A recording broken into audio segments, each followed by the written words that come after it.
You return to your hand-built sanctuary, the one etched with your sweat, solitude, and sacred memories, only to find total strangers lounging inside, toasting your loss with stolen wine. They smile and say, "We own it now." In that frozen heartbeat, rage doesn't explode, it simmers, sharpens, and schemes. What follows isn't just revenge, it's a masterpiece of precision demolition, where one man's quiet fury topples a tyrant's throne, piece by irrefutable piece. Buckle up, this is how you don't just fight back, you rewrite the rules forever. I unlocked my cabin door with a humming heart and an armful of groceries, only to freeze in the doorway like I just stepped into a parallel universe because sitting cross-legged on my antique leather couch, sipping white wine and flipping through a design magazine was a woman I had never seen before in my life. She looked up at me casually and said, "Oh, you must be the groundskeeper. Can you come back later? We just got the keys last week." My brain broke clean in half. I dropped the eggs, heard them splatter, and asked the only thing my mouth could still manage. "What the hell do you mean you got the keys?" The man beside her, equally smug in a crisp polo shirt, added, "Your HOA sold it to us. It was listed as abandoned." At that moment, something inside me snapped, not loud like a bone, but quiet and deep, like a fault line shifting beneath the lake. The cabin I built with my own 2 hands, varnished with sweat and solitude and memories of fishing at dawn, was gone, sold, because someone had declared it abandoned behind my back. I didn't scream. Not yet. But I walked out, stood at the edge of the water, and did something far worse. I started calculating, because the only thing more dangerous than a betrayed man is a betrayed engineer with a decade of petty rage suppression and a drafting tablet. 2 months earlier, everything had been ordinary. I'd been called away on a long construction contract overseas. Before I left, I'd reluctantly signed a temporary proxy giving Deborah Hollings, the HOA president with a perm and a god complex, limited authority over minor compliance issues related to the cabin, like paint colors or the occasional overgrown branch. I had been generous, even grateful. After all, I thought Deborah was just annoyingly meticulous, not conniving. But while I was away hammering beams in the blistering sun, Deborah was back here rewriting reality in fountain pen and lipstick. According to the property report I would obtain just days after my encounter with the wine-sipping strangers, Deborah had declared my cabin vacant and structurally neglected. Then organized a private board meeting with her inner circle, conveniently excluding all sympathetic neighbors. The minutes, brief, typed in Comic Sans, and signed only by Deborah and her puppet vice president Carl, concluded the property was a financial liability to the community and authorized its silent auction. They sold it for half its appraised value. I didn't cry. I don't cry. But I did stare at the lake with a kind of grief that had weight like cold iron sitting on my lungs. That place wasn't just wood and nails. It was the first real thing I'd built after my divorce. The first place my father and I had fished together again after years of silence. It was peace. And now it had been handed to a couple of giggling Instagram influencers who wanted to open it up with more light and Scandinavian vibes. I didn't yell at them. I didn't throw a punch. I just left calmly, quietly, because deep down I already knew how this would go. I wasn't going to knock on doors or appeal to the HOA. I knew Deborah. I knew she'd planned this too well.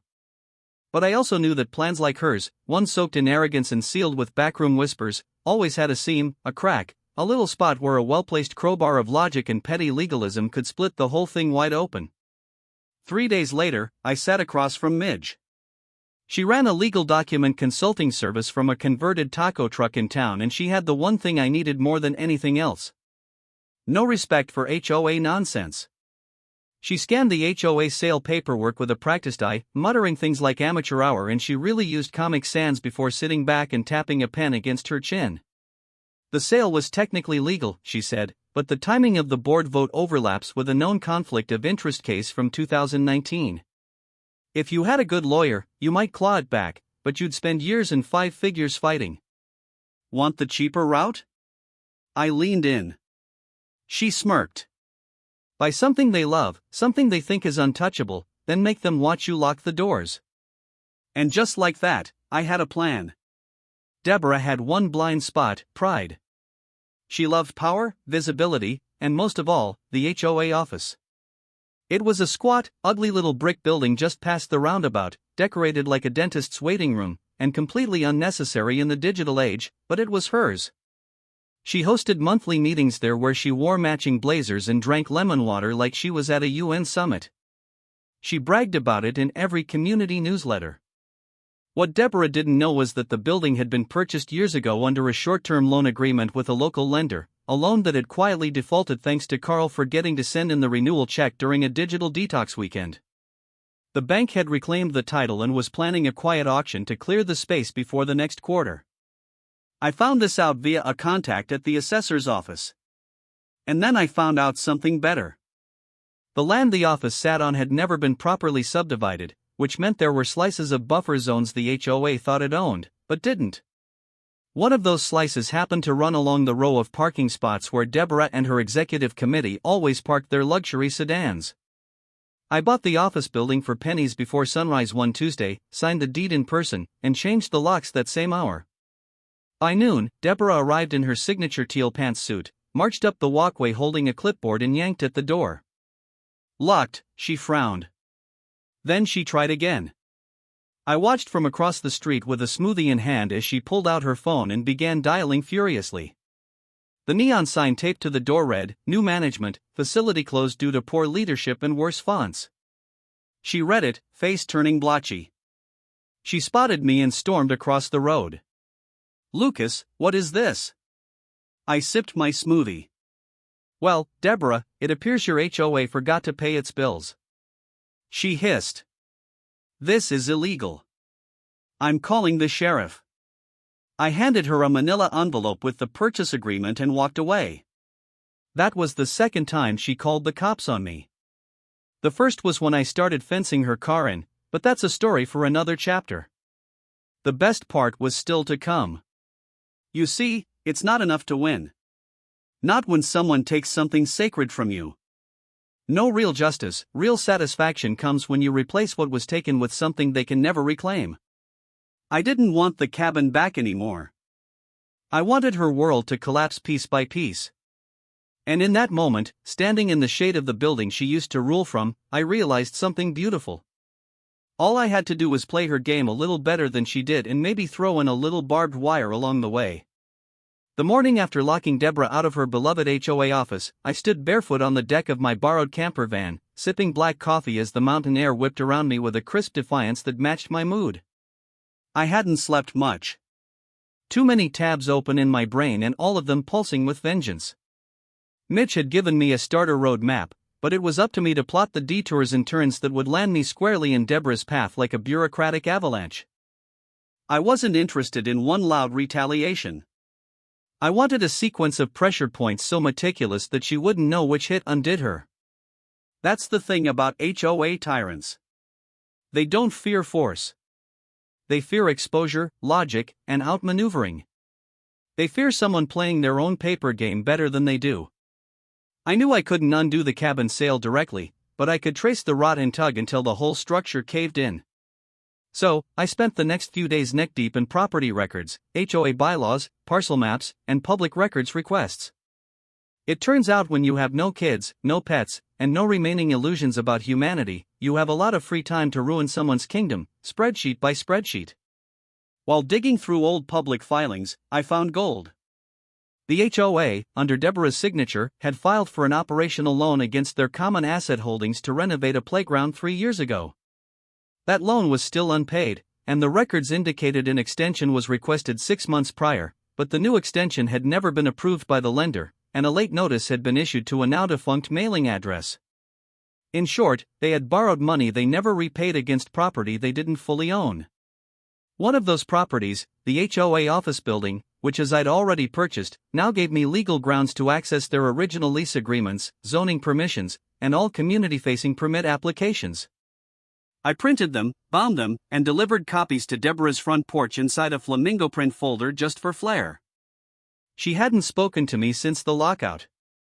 Instead, she dispatched Carl, the HOA's bootlicking vice president, who looked like a man perpetually confused by photocopiers. Carl approached me in the community grocery store one afternoon as I was comparing chili brands and said with absolutely no confidence, "There's a meeting next Tuesday to discuss your behavior."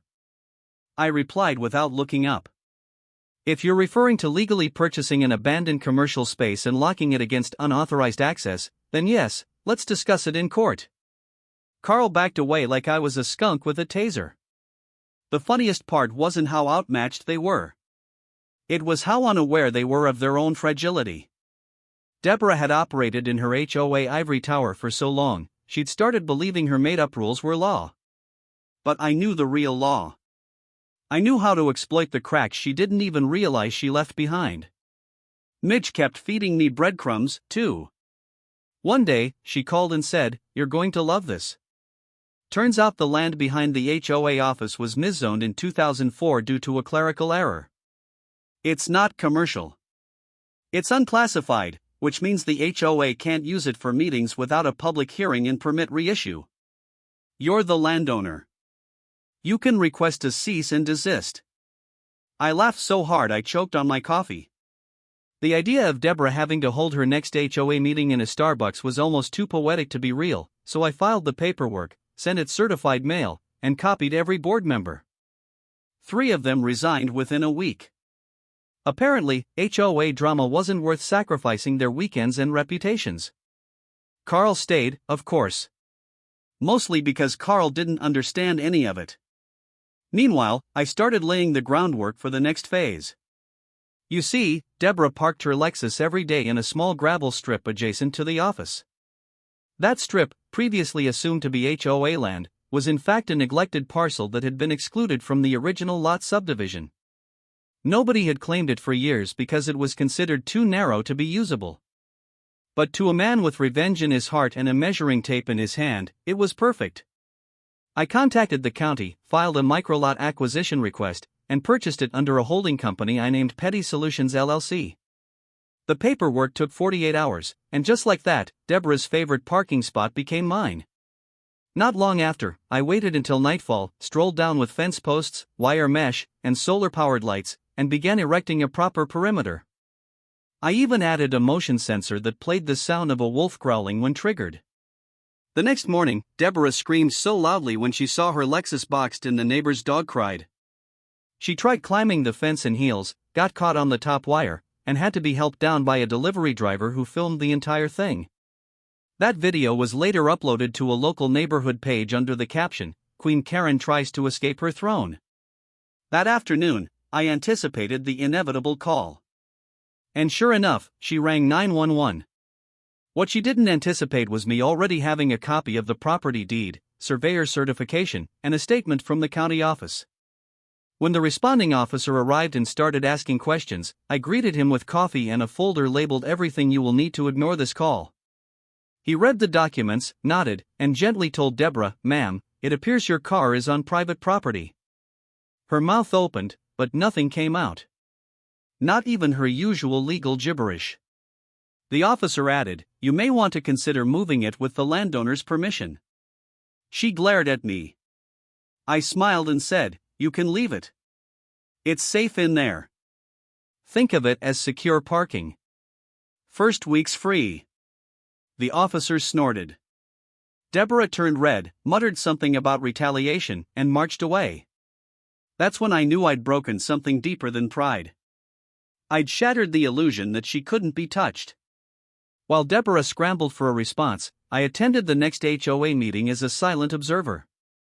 It was held in the local library conference room since the office was still locked and under permit review.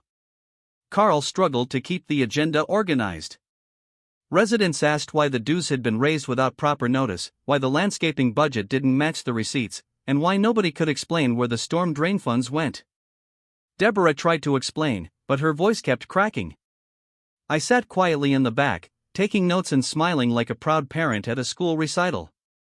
At the end, I stood and asked one question. Have you all reviewed the conflict of interest clause in your own bylaws? Because it looks like your president authorized a land sale to herself through a proxy shell company. Silence.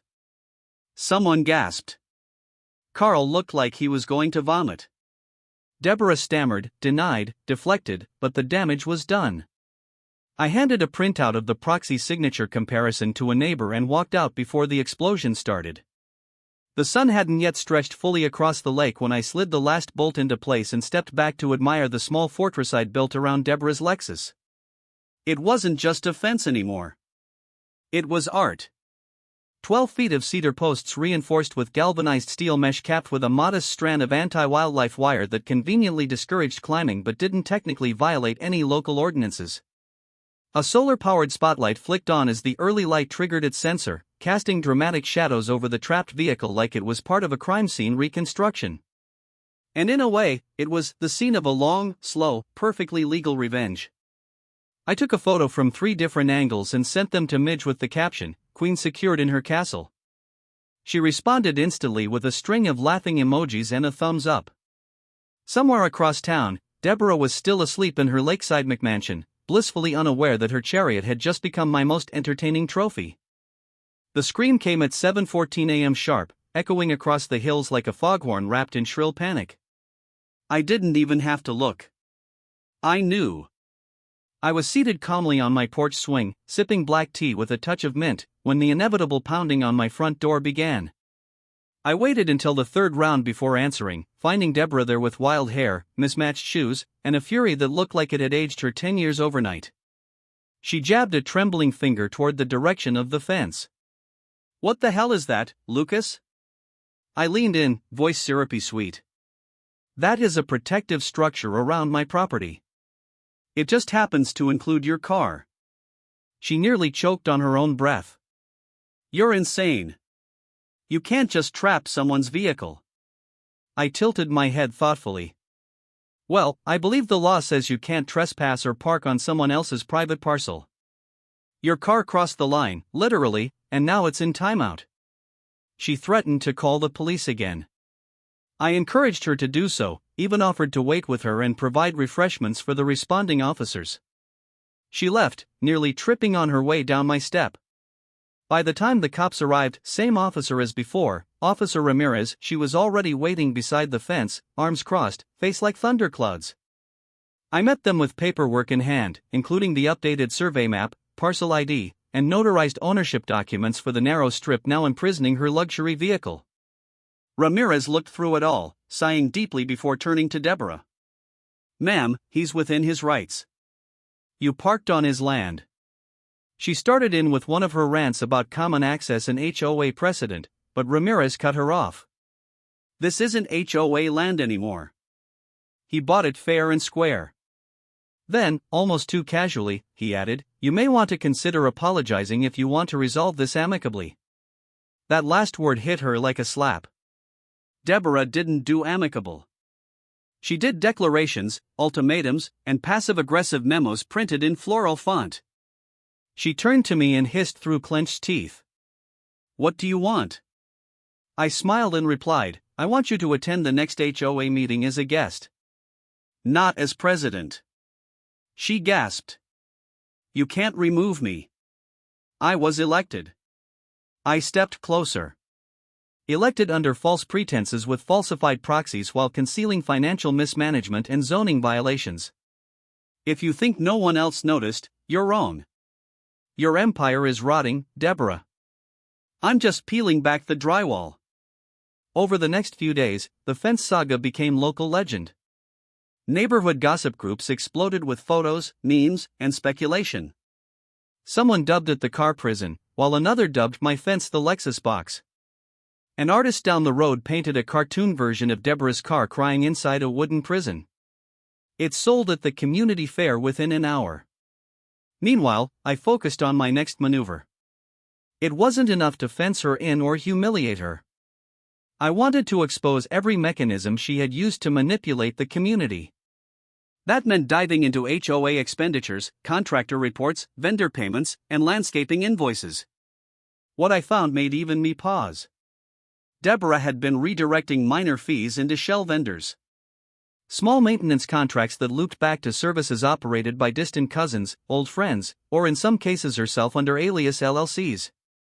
One of the cleaning companies paid to maintain the HOA office listed an address in another state and showed no record of existence in any public database. I compiled it all into a report I titled Operation Filthy Ledger and sent it anonymously to a few trusted neighbors. The fallout was instant. A special emergency session was called. Only this time, it wasn't Deborah in charge. Carl tried to run the meeting but fumbled through the agenda like a substitute teacher on his first day. Residents began asking pointed questions. Why were quarterly dues increasing despite reduced community services? Why had the HOA office closed so suddenly? Why had their emails gone unanswered? And more importantly, why was there a fence around their president's Lexus? Carl mumbled something about a misunderstanding. But then one of the neighbors, Tina, a retired schoolteacher with a voice like a gavel, stood up and waved a printed copy of my dossier. This says our fees are being funneled into fake vendors. This says the vote to sell the Granger cabin was illegitimate. Heads turned, eyes narrowed. Carl began to sweat through his shirt. Deborah, sitting in the back, stood up to shout that it was all lies from a bitter man, but no one was listening. The room had shifted. The mood had turned.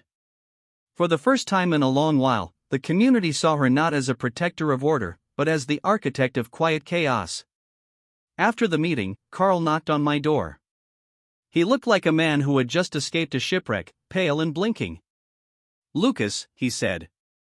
"I didn't know. Not all of it. She told me it was legal. I just followed her lead. I let him in. I offered coffee. Then I offered him a way out. You can resign quietly. Or you can give me everything you have. Emails, records, meeting minutes, and I'll make sure you walk away clean." He hesitated. Then he nodded. The next morning, a USB drive appeared in my mailbox wrapped in a napkin and labeled for Petty King. I smiled. The floodgates had opened. Inside were emails from Deborah instructing board members to withhold notices, falsify attendance records, and manipulate complaint logs to target residents she disliked. One even detailed her plot to frame my cabin as abandoned by withholding my mail and rerouting violation notices to a fake P.O. box. The scheme was meticulous, but now it was exposed. I sent select pieces of this evidence to Midge, who began compiling a formal complaint to the county's regulatory commission. Another batch went to a local reporter who had once covered city hall corruption and was always eager for HOA drama. Within days, an article ran under the headline, "Queen of the Lake." By the time word of the Lexus fence spread to the county inspector's office, I was already 3 steps ahead. I had filed the zoning adjustment forms, requested a land use variance, and registered Petty Solutions LLC as a community-focused business entity offering parcel demarcation and small-scale storage solutions. All of it was completely legal. All of it was strategically designed to box Deborah in, not just physically, but procedurally. Because while she was still flailing publicly and trying to repair her image in the neighborhood with forced smiles and a few sad attempts at offering cupcakes during community walks, I was consolidating leverage. I wasn't interested in temporary victories. I was building something permanent, something she couldn't scrub away with a fake memo or spin into HOA jargon. The most satisfying thing was how quiet my movements were. While she barked at meetings and tried to convince everyone that I was unstable and vengeful, I was speaking with the bank that once financed the HOA office and discovering just how financially fragile her little regime had become. It turned out Deborah had taken out an emergency maintenance loan using a deferred payment structure that had since lapsed due to multiple payment failures. Once I got my hands on the paperwork, I realized I could move in for a deeper strike. The office she once considered her fortress now belonged to me. The land it sat on was split into 3 parcels, and I had quietly acquired the 2 flanking ones. That meant the access road, the rear utilities, and even the space behind her precious flagpole were mine. I didn't change much, just added a few gates. Installed a keypad on the utility enclosure. Suddenly, their electricity was intermittent. Their water unreliable. Of course, I offered solutions, new lease agreements, which were fair and clearly defined, but they required one thing Deborah could never tolerate: accountability. She refused, of course, called an emergency HOA meeting and tried to stir the residents into outrage, but outrage needs fuel, and I had already drained the tank. Too many people had seen the invoices, the articles, the trail of favoritism and mismanagement. Too many residents were done with her, and so her speeches fell flat.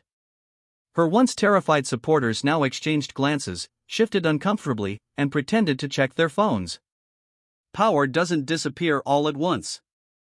It evaporates slowly like fog in sunlight. And Deborah, for all her volume and performance, was standing in full daylight now with nowhere left to hide. But she wasn't done fighting. Her next move came wrapped in plastic and labeled cease and desist. A local attorney, clearly paid too little to pretend he believed in her case, had drafted a 6-page letter accusing me of malicious interference, defamation, and unauthorized architectural modifications. I framed the letter and hung it in my van.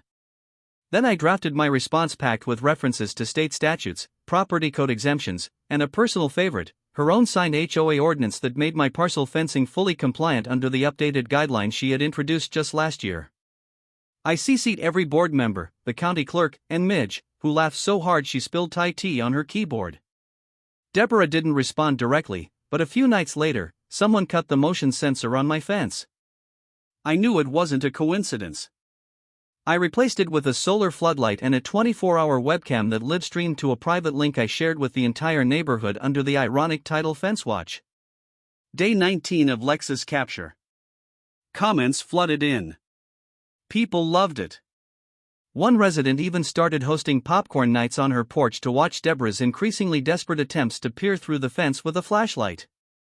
Petty justice had become community entertainment. As Deborah flailed, I began building the real plan. Because while fencing her car was entertaining, I wanted to dismantle the entire HOA from within, not with chaos, but with cold, ruthless order. I studied the bylaws. Every paragraph, every clause, every footnote, and I found the opening I needed. Section 13.4b stated that if over 40% of total land within HOA boundaries transferred to a single entity, the board was required to either initiate a charter process or dissolve under a community vote. It was designed as a safeguard against outside development. But I wasn't an outsider. I was a former owner, a resident by proxy, and thanks to Midge's real estate connections, a buyer with a growing portfolio. I had already bought back 3 small abandoned parcels, a defunct boat dock, and the entire northern trailhead easement. And now, with one more acquisition, a tiny worthless lot with a collapsed picnic structure, I would tip over the 40% threshold. I made the offer anonymously through Petty Solutions. It was accepted in an hour. I waited for the right moment. A warm Saturday morning when Deborah was hosting a reluctant lake day cleanup in a sad attempt to rehabilitate her image. She wore a branded HOA vest and a smile so fake it hurt to look at. As she handed out trash bags, I stepped onto the community lawn and cleared my throat. Good morning, everyone. I'd like to request an official HOA vote under Clause 13.4b. Silence spread like oil in water. Deborah turned to me confused, then concerned. That clause doesn't apply, she said too quickly. That's for hostile takeovers. I raised a folder, handed it to Carl, still barely hanging on in his roll, and said, "You'll find documentation showing I now own 42% of total HOA land by square footage. That triggers an automatic vote for charter review or board dissolution." Carl opened the folder, squinted, paled, and looked at Deborah. It's real." She lunged for it, but Tina intercepted. "Let him finish." And finish I did. I presented the votes, the receipts, the parcel IDs, everything. It wasn't just an ambush. It was a referendum. A formal vote was called for the following week. Deborah campaigned hard, door to door, handing out cookies, promising reduced dues, swearing she'd listened and learned. But no one believed her anymore. The week crawled forward, tension bubbled, and on voting day, the turnout was record-breaking. By sunset, the results were posted on the community board. The HOA board, as it stood, was dissolved by a 67% majority. Deborah lost her title, her power, her last grip on the institution she once ruled like a suburban dictator. I didn't smile when the results came in. I just walked to the fence one last time, looked at her Lexus, still boxed inside, and whispered, "Now you know how it feels." I left the fence intact for another week.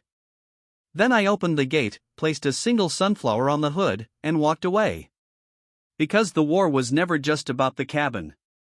It was about what happens when those in power forget the rules apply to them, too. And now, finally, those rules were mine to write. After the HOA board officially dissolved, a strange stillness fell over the community, like the moment after a long storm when even the birds seemed too stunned to sing. Deborah vanished for a while, not literally, but symbolically.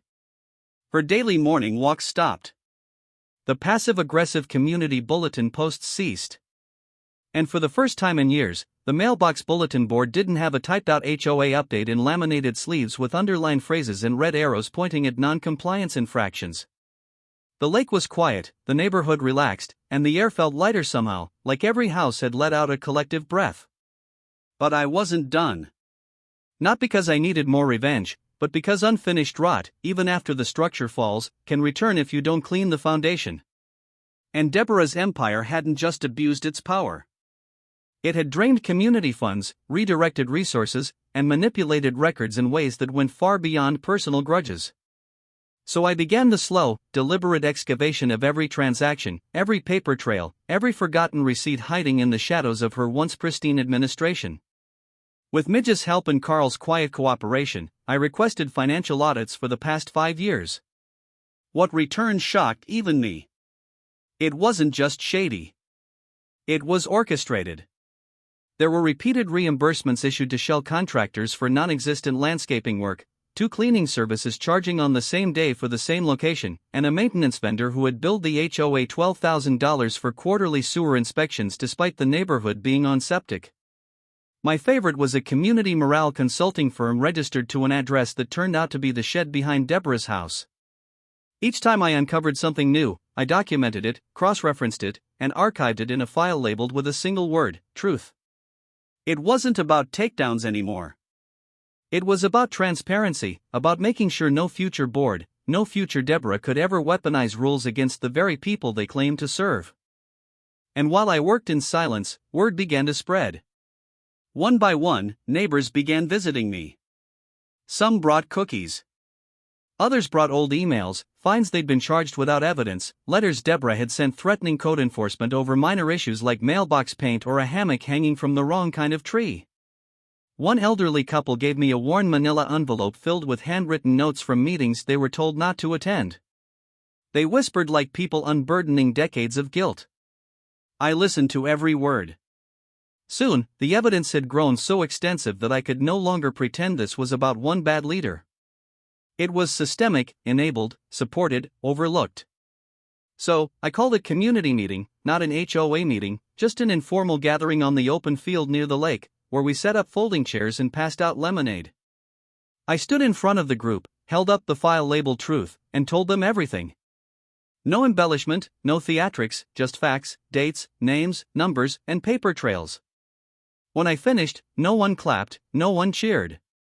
They just sat there quietly, absorbing the weight of what they'd allowed to go unchecked. And that silence told me they were ready for something better.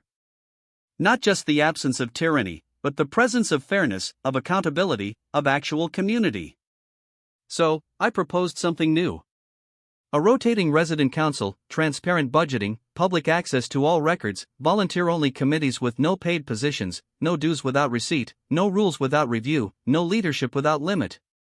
The response was slow at first, hesitant, but it grew. People nodded. Then they stood, then they signed up. And just like that, the neighborhood began to rebuild itself. Not through power, but participation. Deborah, of course, wasn't invited. But that didn't stop her from making a final play. She returned one afternoon, marching down the main road with a clipboard and a folding table she set up near the mailbox kiosk plastered with a sign that read, "Petition to reinstate proper order." She called it a grassroots effort. She handed out flyers with her old title still printed beneath her name, but the people weren't hers anymore, not even Carl. He walked past her without a glance, carrying a tray of lemonade cups for the new committee meeting being held under the old park pavilion. I walked up to her slowly, watched her face twitch when she saw me, and gently asked if she needed help moving the table. She refused. I nodded, smiled, and walked away. She lasted 30 more minutes before folding the table, tearing down the signs, and driving off in the Lexus that still smelled faintly of cedar fencing. With Deborah's shadow finally gone, I focused on my final act. Not revenge, not reform, but restoration. The cabin. My cabin. The one that started it all. The one she stole. I hadn't stopped tracking its sale. The couple that bought it had invested heavily in renovations but backed out of the project after the neighborhood chaos exploded. They wanted no part of the drama and listed it quietly for sale through a shell trust because irony demanded it. I made an offer at full price cash. No contingencies. It was accepted without negotiation. One signature later, the deed was mine again. I drove out that evening, stood on the newly replaced porch, and ran my hand along the wood. Different grain, different finish, but the soul of it was still there. I stepped inside. Empty rooms, clean walls, no furniture, but every echo felt familiar. Every corner held memories like dust suspended in air. I didn't cry, but I did sit on the floor and breathe for a long time. Not relief, not triumph, just stillness. After everything, that's what I wanted most. In the following weeks, I rebuilt it slowly. I didn't rush. I planted wildflowers along the edge of the deck. I added solar lanterns that blinked gently at night like fireflies. I restained the dock and sat at its edge, skipping stones until my shoulder ached. And one day, I walked into the cabin with a fresh bucket of paint and found a single envelope on the kitchen counter. No stamp, no name, just folded paper. Inside was a note written in tight, even handwriting.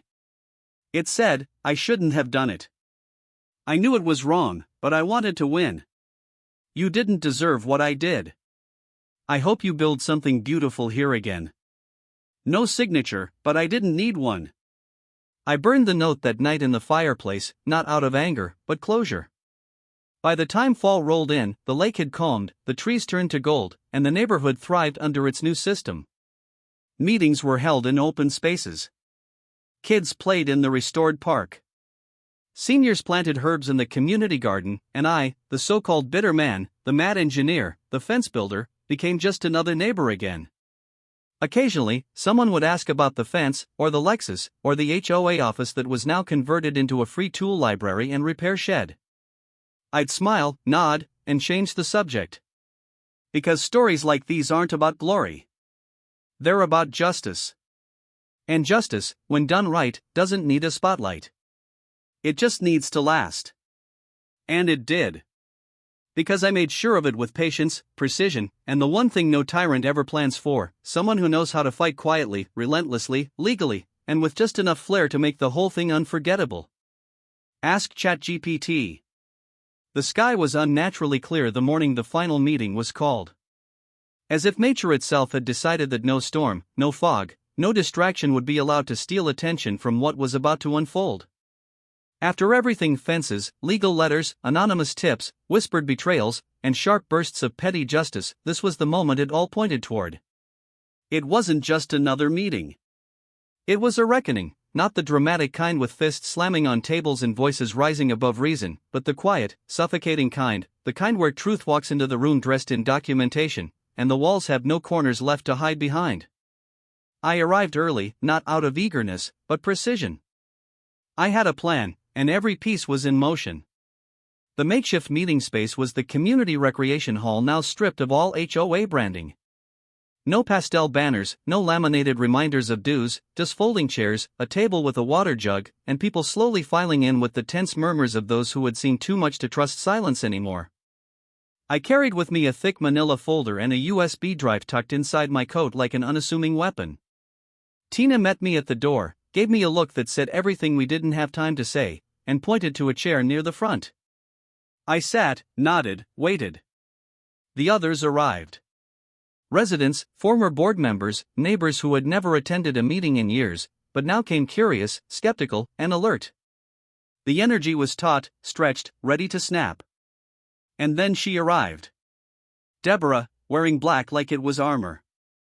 Still with that practiced smile, the one she had used for years to dominate rooms with faux warmth that had always felt a bit too tight, too toothy. Carl trailed behind her, carrying what looked like a binder of carefully curated counterpoints. But there was a difference in him now, less the loyal shadow and more the reluctant participant. He didn't sit beside her. That was the first sign. Deborah wasted no time. Before the meeting was even officially opened, she stood, cleared her throat, and launched into a monologue. It wasn't a surprise. It never was with her. She began with a sigh as if the burden of leadership had been thrust upon her unfairly. She talked about duty, sacrifice, misunderstandings. She blamed misinformation, rogue actors, and chaos born from change. Her voice wavered only once when she mentioned the loss of the HOA office. She called it a theft. I held my silence. So did everyone else. Then she said the phrase we all expected and dreaded. She demanded reinstatement. She claimed she had legal grounds, that the vote to dissolve the HOA had been manipulated by outside influence. She turned and looked directly at me, by people with vendettas and private motives. That was my cue. I stood slowly, walked to the front table, and plugged the USB into the projector. No words, just actions. The first slide appeared, a flowchart showing payment disbursements from HOA accounts to vendors that never delivered services. Then another, copies of fake invoices. Then one more. Screenshots of emails from Deborah's personal account to Carl, instructing him to backdate approvals and suppress vote notifications. Gasps rippled through the room. People shifted, leaned forward, muttered. Deborah's face didn't twitch, but her hand gripped the side of her chair like a lifeline. I spoke then calmly, directly.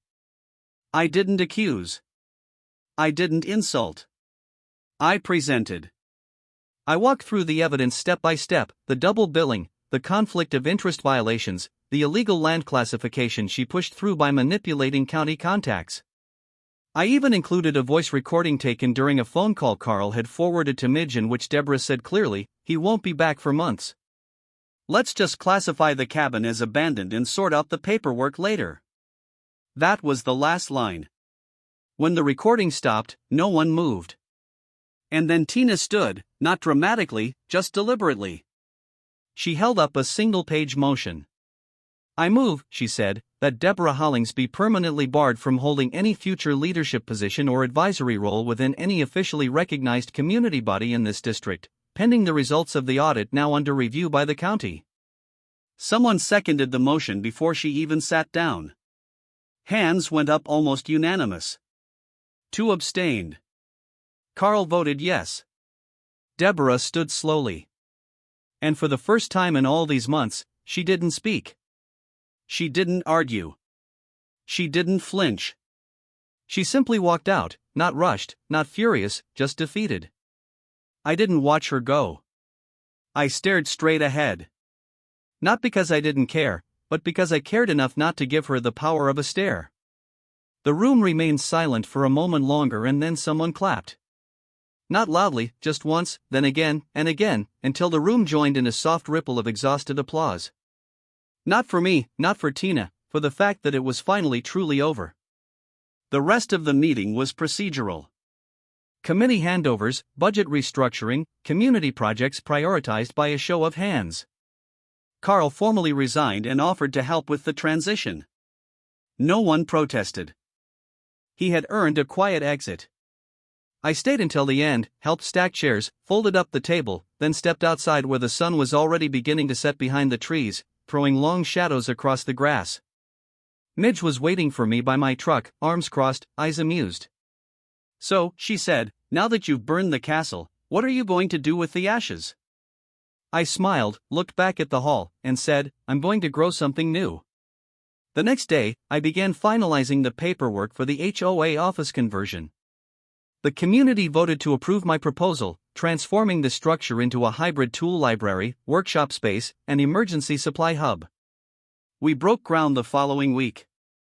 Volunteers showed up with hammers and paint. Kids helped carry lumber. Seniors brought lemonade and stories. It was no longer about replacing something broken. It was about building something open, transparent, useful. Meanwhile, the final audit report from the county came back. It confirmed everything I had presented. The findings were passed along to the appropriate authorities. Whether Deborah would face consequences beyond exile was now out of my hands. I had done what I came to do.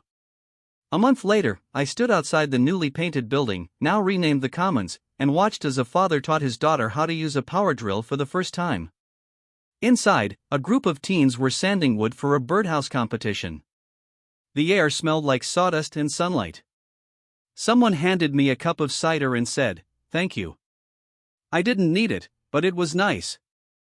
That night, I drove to the cabin. The lake shimmered under a sky filled with stars. No more lights from HOA drones peering through blinds. No more complaint letters nailed to doors. Just wind and water and peace. I sat on the dock, feet dangling, and pulled out a small piece of paper I had kept in my pocket since that final meeting. On it, I had written a single sentence in my own handwriting, a reminder, a warning, a vow. Let no one rule what should be shared. I folded it, placed it in a jar, and buried it beneath the oldest tree by the edge of the property, not out of ritual, but remembrance. And as I stood, hands in my pockets, I finally allowed myself to breathe fully. The kind of breath you don't know you've been holding until the fight is long gone, and you're left only with the echo of it. No more fences, no more meetings, just quiet, earned, honest, complete.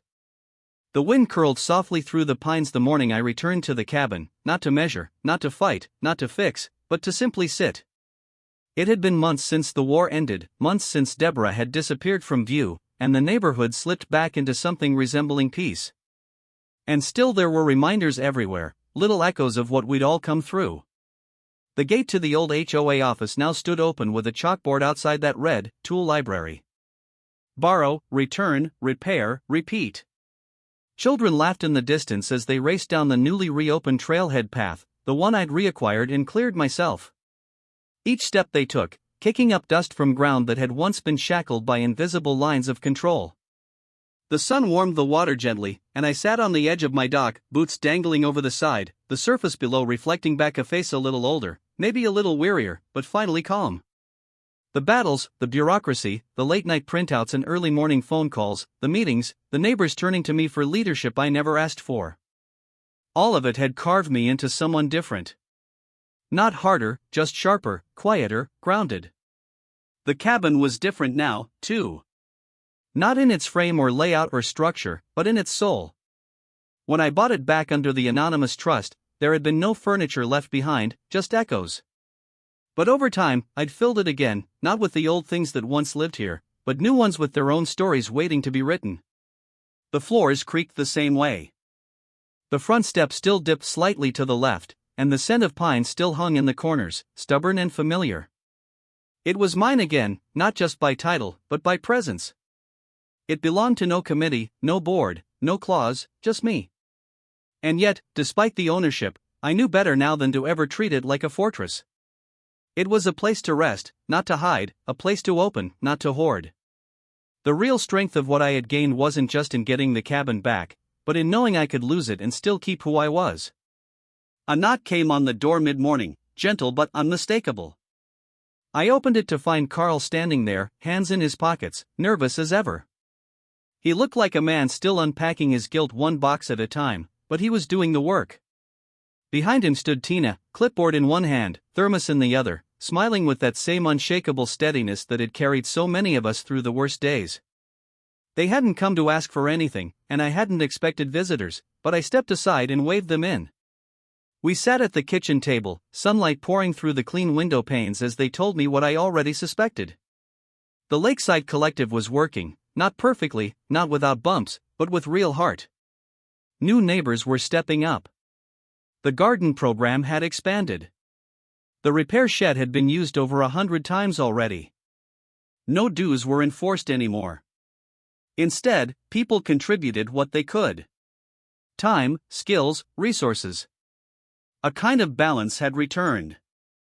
And with it, the question that inevitably rose after a fire had burned out. What next? Tina set her thermos down, leaned forward, and asked what I'd do with the HOA office land. She said it gently, respectfully, not like someone demanding a plan, but like someone who knew I always had one. I looked out the window for a long moment before I answered. Then I told them the truth. I wanted to give it away.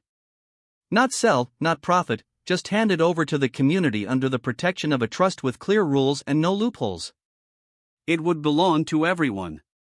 That office, once a symbol of fear, would be repurposed into something permanent and useful.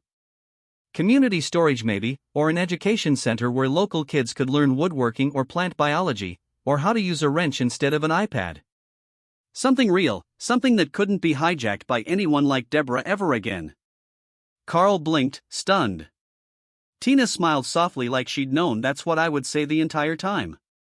As the day passed, more neighbors stopped by. Not in a crowd, not in some orchestrated display, just one by one. Some brought baked goods, others brought questions. Some wanted to help fix the loose deck board. One man asked if he could repaint the birdhouse on the old birch tree just for fun. I said yes to all of it because it wasn't about control anymore. It was about stewardship, and that made everything lighter. Eventually, someone brought up the fence. Not the new one, but the old one. The one around Deborah's Lexus. It had become something of a local legend, a myth with real stakes. People still asked if it had really happened. I confirmed it did. They laughed and asked what happened to the wood. I told them the truth. I repurposed it. Some of it became a bookshelf. Some of it held up the new dock railings. One piece was engraved with the date. I opened the gate and left a flower behind. It now hung quietly inside the shed, not as a trophy, but as a reminder that justice doesn't always look like courtrooms and judgments. Sometimes it looks like cedar in silence. But not everyone had let it go. A few weeks later, just as autumn began to whisper across the lake, I received a certified envelope in the mail. Inside was a letter from a private attorney representing Deborah. No threats, no accusations, just a single-page notification. She had filed for bankruptcy. Her assets were frozen. She was leaving the county. At the bottom of the letter, scrawled in her unmistakable pen, were the words, "I hope you're satisfied." I folded it once and set it aside without emotion. I wasn't satisfied. That wasn't the point. I never wanted to destroy her. I only wanted to stop her. And in doing so, maybe give everyone else a chance to rebuild without fear. That had happened. That was enough. As winter approached, I spent more time at the cabin chopping wood, repairing roof shingles, stacking firewood.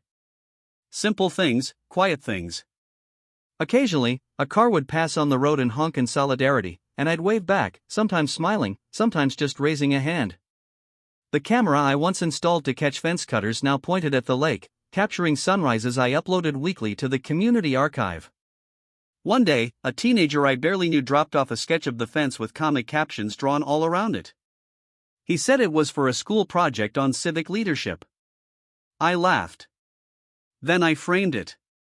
And finally, as the snow fell for the first time, I stood on the cabin porch, watching the lake turn glassy beneath the gray sky, and whispered something I hadn't said aloud in a long time. I'm home. Not in the sense of ownership or walls or deeds, but in the sense of belonging, of peace, of having faced something cruel, beat it back with wit and grit, and planted something better in its place. Not alone, never alone. That was the final surprise. For all my independence and pride and solitary stubbornness, I hadn't done any of it alone. They stood with me. Midge, Tina, Carl, the kids with lemonade, the old couples with memories too sharp to forget. This wasn't my victory. It was ours. And that made it indestructible.